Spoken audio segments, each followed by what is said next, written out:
Hello দর্শক বন্ধুরা, আশা করি তোমরা সকলে ভালো আছো। আজকের ভিডিওতে আমরা আলোচনা করব প্রিপোজিশন, বিসাইড ও বিসাইডস নিয়ে। আমাদের মধ্যে অনেকেই এই দুটি শব্দের ব্যবহার সঠিকভাবে জানি না। Now look at the picture. Beside ও বিসাইডস দুটোই প্রিপোজিশন, কিন্তু ছাত্রছাত্রীরা প্রায়শই এই দুটির ব্যবহারকে গুলিয়ে ফেলে। আজকের ক্লাসে আমরা এই দুটোর ব্যবহারকে এক্কেবারে হজম করে ফেলব।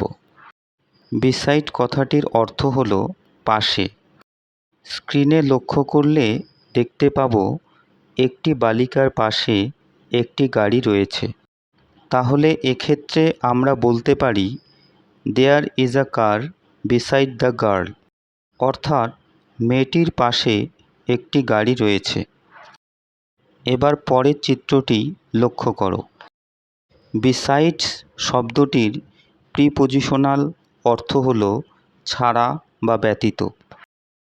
এবার উদাহরণটি লক্ষ্য করো। The boy likes all fruit besides Apple, অর্থাৎ বালকটি আপেল ছাড়া সকল ফল পছন্দ করে। একটা কথা সবসময় মনে রাখবে, বিসাইড মানে পাশে এবং বিসাইডস মানে ছাড়া বা ব্যতীত।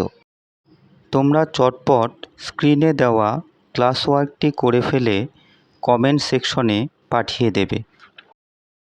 আজকে তাহলে এই পর্যন্তই দর্শক বন্ধুরা। পরবর্তীতে আরও একটি নতুন ভিডিও নিয়ে তোমাদের সামনে উপস্থিত হব।